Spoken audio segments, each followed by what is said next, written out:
As fans dive into the Harry Potter books, they discover a depth that goes beyond spells and potions. The characters are richer, the world more vivid, and the themes more profound. Yet when these stories were adapted for the big screen, some of this magic was lost. Scenes were cut, characters altered, and moments that made readers fall in love were left out. This article explores the biggest differences between the books and films, revealing how these changes shaped the story we see on screen. Number 1. Differences in character development. In the books, Harry Potter's journey is more than just a battle against dark forces, it's a deep dive into his inner world. From the start, we're inside Harry's head, feeling his loneliness in the cupboard under the stairs and his confusion when he learns he's a wizard. His growth is shaped by the internal struggles that define him. In Order of the Phoenix, Harry's anger and isolation are palpable as he grapples with the prophecy tying him to Voldemort. "I didn't want anyone to talk to me," he admits after a heated argument with friends. But the films streamline Harry's character, often sidelining these internal battles for the sake of action. The emotional depth that defines Harry in the books doesn't fully translate on screen. Hermione Granger is another character who loses some of her complexity in the films. In the books, she's not just the smartest witch of her age, she's the brain behind many of the trio's successes. Take the creation of Dumbledore's army. It's Hermione who insists they prepare for what's coming, showing her determination and foresight. "You know how I am. I can't leave things alone," she says in Order of the Phoenix.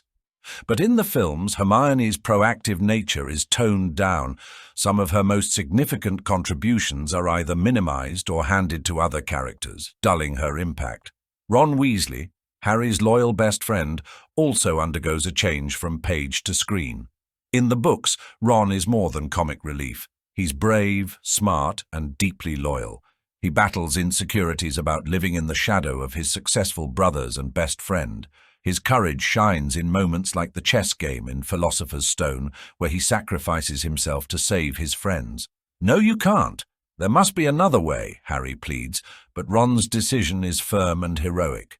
Yet, in the films, Ron is often reduced to the funny sidekick, with many of his heroic moments overshadowed by jokes. One stark example is in Deathly Hallows. In the book, Ron's return after abandoning Harry and Hermione is a moment of redemption. He saves Harry's life and destroys a Horcrux, showing immense courage. "I'm sorry," Ron says, tears in his eyes, fully aware of his past mistakes. The film portrays this, but the emotional weight isn't as strong. Ron's internal battle and his struggle to overcome insecurities are muted, making his redemption less impactful. The films also simplify the relationships between Harry, Hermione, and Ron. In the books, their friendship is dynamic, full of challenges that test their loyalty. The tension between Ron and Hermione, especially during their 6th year, adds layers to their relationship. Ron's jealousy and Hermione's frustration are explored in detail, creating a rich, emotional landscape. But the films touch on these feelings only briefly, focusing more on the humor and less on the underlying tension. A powerful moment that showcases the depth of these relationships is in Half-Blood Prince, where Ron's relationship with Lavender Brown stirs Hermione's jealousy.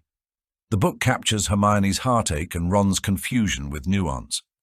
"You're my best friend," Ron tells Harry, torn between his feelings and the need to be more than a sidekick. The films, however, focus more on the humor of the situation, losing some of the emotional complexity. Number 2. Significant plot points and scenes. The Harry Potter books are packed with memorable moments that bring Hogwarts to life. One of the most missed in the films is Peeves the Poltergeist. In the books, Peeves is everywhere, causing chaos and adding a layer of unpredictability to Hogwarts. He's not just a nuisance, he embodies the school's lively, rebellious spirit. When Fred and George Weasley leave Hogwarts in Order of the Phoenix, they tell Peeves, "Give her hell from us, Peeves." It's a moment that cements Peeves as part of the fabric of Hogwarts. But in the films, he's completely gone. Without Peeves, Hogwarts feels a bit more serious, a bit less magical. Another major loss is the full backstory of the Marauders map. In the books, the map is deeply connected to Harry's father, James Potter, and his friends. James, Sirius Black, Remus Lupin, and Peter Pettigrew created the map as students, and it symbolizes their mischief and friendship. Messrs. Mooney, Wormtail, Padfoot and Prongs are proud to present the Marauder's Map, reads the inscription. It's a direct link to Harry's past, making the map more than just a magical object. But in the films, this rich history is barely touched on. The map is just another tool, losing its emotional significance. Perhaps the most significant omission is Hermione's campaign with SPEW, the Society for the Promotion of Elfish Welfare. In the books, this subplot is crucial to understanding Hermione's character. It shows her fierce sense of justice and her willingness to fight for what's right even when others mock her. It's slavery, that's what it is, Hermione declares in Goblet of Fire, highlighting her passion for the cause. But the films completely skip this subplot, erasing a key part of Hermione's development and her role as an advocate for the oppressed. These changes don't just alter individual scenes, they shift the tone of the story. Without Peeves, Hogwarts loses some of its mischievous charm. The Marauder's Map, without its backstory, is just another magical item, not a link to Harry's father. And without SPEW, Hermione's activism and moral courage are less visible, flattening her character. The films had to make tough choices, but these omissions stand out. Peeves isn't just comic relief, he's a symbol of the playful, rebellious side of Hogwarts. The Marauder's Map's backstory isn't just trivia, it's a piece of Harry's connection to his father. And SPEW isn't just a subplot, it reflects the series' themes of justice and equality. In the books, these elements add depth and richness to the world of Harry Potter. They make Hogwarts feel real, full of history and magic.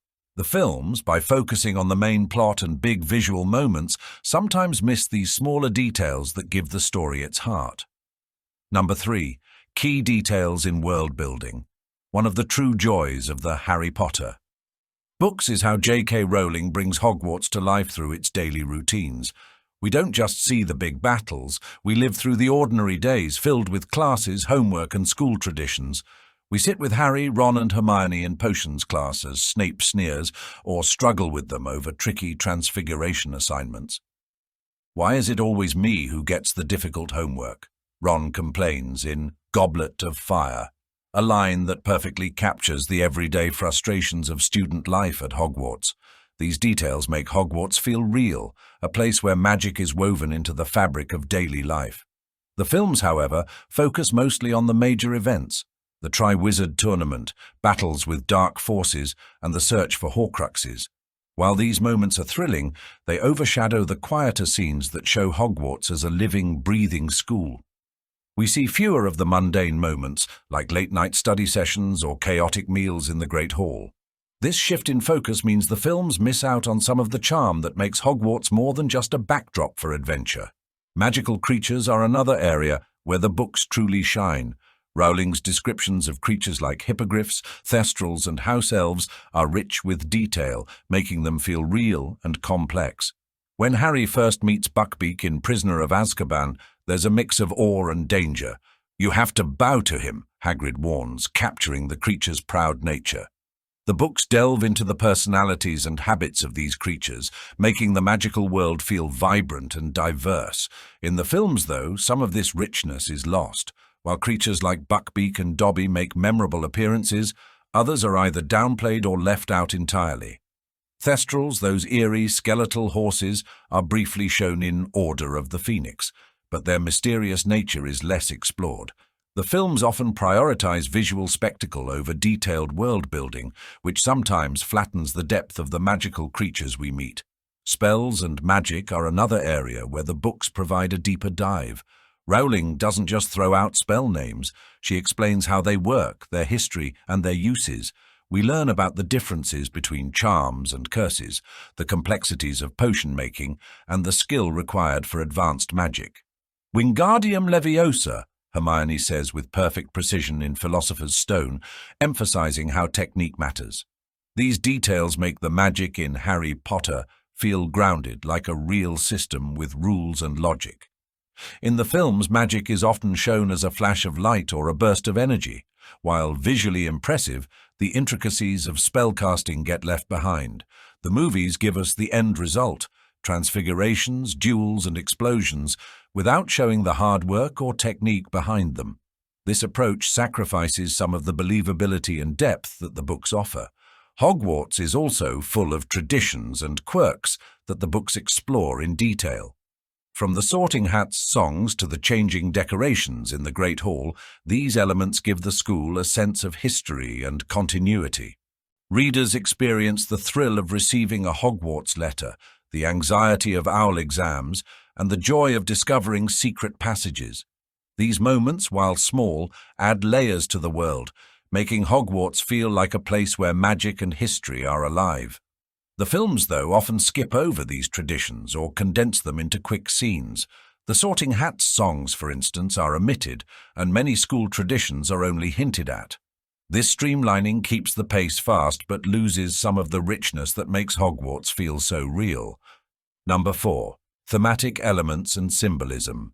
The Harry Potter books dive deep into themes that resonate long after the final page. Prejudice is a major one. Rowling doesn't shy away from showing its ugliness. Muggle-borns, house elves, and even werewolves face harsh discrimination. Hermione's creation of SPEW in Goblet of Fire is driven by her outrage at this injustice. If you want to know what a man's like, take a good look at how he treats his inferiors, not his equals, Sirius tells Harry, highlighting the fight against prejudice. The films touch on these themes but often simplify them, focusing more on action than on the deep social commentary woven into the books. Love is another powerful theme that pulses through every page. It's not just romantic love, but the protective love of a mother, the loyalty of friends, and the redemptive power of love that saves souls. Dumbledore's words in Deathly Hallows. Do not pity the dead, Harry. Pity the living, and above all, those who live without love, underscore this message. The films capture some of these moments but often gloss over the complexity of love's role in the story. Snape's love for Lily, which drives much of his character's arc, is portrayed but not fully explored with the same depth as in the books. Sacrifice is at the heart of Harry's journey. From his walk into the Forbidden Forest, ready to die, to Dumbledore's own sacrifices, the books show how true love often requires the ultimate price. You are protected by your ability to love, Dumbledore explains to Harry, connecting love with the power of sacrifice. While the films do show these sacrifices, they sometimes miss the layers of meaning behind them, focusing more on the heroics than the deep emotional and personal costs. Symbolism is another area where the books shine. Take the Mirror of Erist. It's not just a magical mirror, it's a lesson in the dangers of obsession. It does not do to dwell on dreams and forget to live, Dumbledore warns, a powerful message that's slightly lost in the film's portrayal. The Deathly Hallows are another potent symbol. They represent the choice between seeking power and choosing humility. The films show the Hallows, but their deeper meaning, what they represent in the broader narrative, isn't fully explored. In the books, these symbols aren't just decorations. They're integral to the themes and character arcs. The films, by necessity, sometimes reduce these symbols to their simplest forms. The Mirror of Erist becomes just a mirror that shows desires, and the Deathly Hallows appear too late in the series to fully explore their significance. This reduction can dilute the powerful messages these symbols carry in the books. Another powerful symbol is the Patronus charm, representing hope and the power of positive memories. Each Patronus is deeply personal, a reflection of the caster's soul. Harry's stag, tied to his father, and Snape's doe, linked to Lily, are more than just magical creatures. After all this time, Dumbledore asks in Deathly Hallows. Always, Snape replies, a single word loaded with emotion. The films capture the visual beauty of the Patronus but often miss the deep personal connections they represent. The theme of choice versus destiny is central to Harry's story. The prophecy suggests Harry's fate, but Dumbledore reminds him, it is our choices, Harry, that show what we truly are, far more than our abilities. This idea shapes Harry's journey, emphasizing that it's not destiny, but his choices that define him. The films touch on this theme, but the internal struggle Harry faces, the weight of being the chosen one, is often overshadowed by external battles. Number 5. Relationships and interactions. In the Harry Potter books, Harry and Ginny's relationship unfolds slowly with a natural, heartfelt progression. Ginny begins as Ron's shy sister, barely able to speak around Harry, but over time she grows into a confident, fiery young woman. Harry's feelings for her develop gradually, sparked by her bravery and warmth. Their romance truly blossoms in Half-Blood Prince, with that unforgettable kiss after a Quidditch match. He could not remember ever feeling happier, Rowling writes, capturing the moment years in the making. The films, however, rush their relationship. The slow burn of Harry's growing affection for Ginny is lost. Their first kiss in the Room of Requirement feels sudden and lacks the emotional depth that makes it so special in the books. Without the build-up, their romance seems to come out of nowhere, missing the layers of connection that the books carefully construct. Snape and Lily's backstory is another relationship that's richly explored in the books. In Deathly Hallows, we see Snape's deep, lifelong love for Lily, a love that defines his entire life. From childhood friendship to the painful split as they grow older, Snape's feelings for Lily never waver. Always, he says to Dumbledore, a word loaded with decades of devotion and regret. The films condense this intricate backstory into a few short scenes. We learn about Snape's love for Lily, but without the emotional depth. The flashbacks are quick, giving just enough to explain his actions, but not enough to truly feel the weight of his sacrifice. The tragic intensity of Snape's unrequited love and his painful choice to protect Harry loses some of its emotional impact. The films tell us Snape loved Lily, but the books make us feel it. These relationships are essential to understanding the characters. Harry's love for Ginny isn't just a teenage crush, it's a reflection of his longing for connection and family. Ginny represents everything Harry fights to protect. Snape's love for Lily is more than a tragic backstory. It drives every decision he makes. His complex relationship with Harry, filled with resentment, jealousy, and a twisted sense of duty, stems from his feelings for Lily. The films, due to time constraints, simplify these relationships.